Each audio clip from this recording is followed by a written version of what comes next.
తీసుకొచ్చాం. అంతే తప్ప వేరే ఉద్దేశం కాదు అనేది మనం అర్థం చేసుకోవాలి. అటు పాకిస్తాన్ పాలకులు కూడా అనేక రంగాల్లో వాళ్ళు ఫెయిల్ అయ్యారు కనుకనే ఆ దేశ ప్రజలకి పక్కదారి పట్టించడానికి వాళ్ళు యుద్ధాన్ని కోరుకున్నారు. అంటే పాకిస్తాన్ ఇండియా పాలకులే వాళ్ళు కోరుకున్న యుద్ధం మాత్రమే తప్ప ఈ దేశంలో ఉన్నటువంటి ప్రజలు, పాకిస్తాన్ లో ఉన్న ప్రజలు యుద్ధాన్ని కోరుకోలేదనేది అర్థం చేసుకోవాలి. దీనికి ఒకే ఒక ఉదాహరణ, నిజంగా దేశ ప్రజలే యుద్ధాన్ని కోరుకుంటే, అటు పాకిస్తాన్ ప్రజలే యుద్ధాన్ని కోరుకుంటే 3 రోజుల్లో యుద్ధాన్ని విరమిస్తామంటే ఊరుకుంటారా? మీరు ఆలోచించండి. ట్రంప్ ఆదేశాలతో ఒకరోజు చెప్పాడు మీరు యుద్ధాన్ని ఆపండి, స్పందన లేదు. 2వ రోజు చెప్పాడు యుద్ధాన్ని ఆపకపోతే మీతో వ్యాపారం చేయని. 3వ రోజు సర్దుకున్నారు, యుద్ధాన్ని విరమించారు.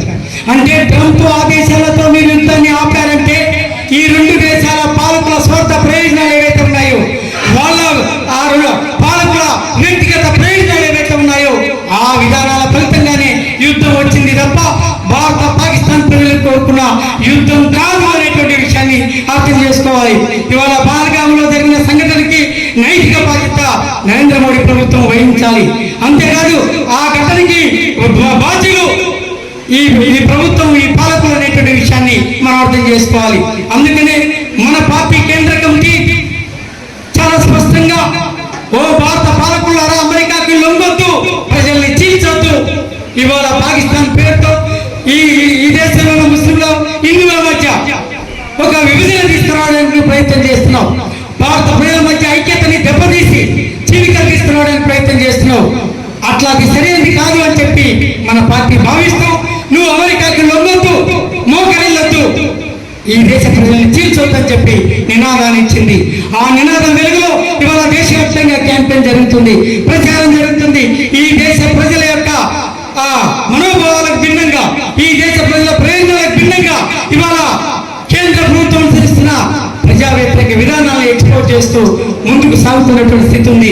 అందుకనే అంతిమంగా మీ దృష్టికి నేను తీసుకొచ్చేది ఇవాళ మొత్తం మధ్య భారతంలో సాగిస్తున్నటువంటి నరమేధం ఏదైతే ఉందో, హంతక చర్యలు ఏవైతే ఉన్నాయో ఆ హంతక చర్యలు, దాడులు మరి నివారించబడాలంటే, ఆ నరమేధం ఆగిపోవాలంటే మొత్తం ఆపరేషన్ కగారు ఆగిపోవాలి. ఆ ప్రాంతాల్లో ఉన్న సైన్యం వెనక్కి రావాలి. తక్షణమే మావోయిస్టు పార్టీతో చర్చ జరపాలి. తద్వారా మాత్రమే అక్కడ శాంతి నెలకొంటుందని చెప్పి మనం డిమాండ్ చేస్తున్నాం.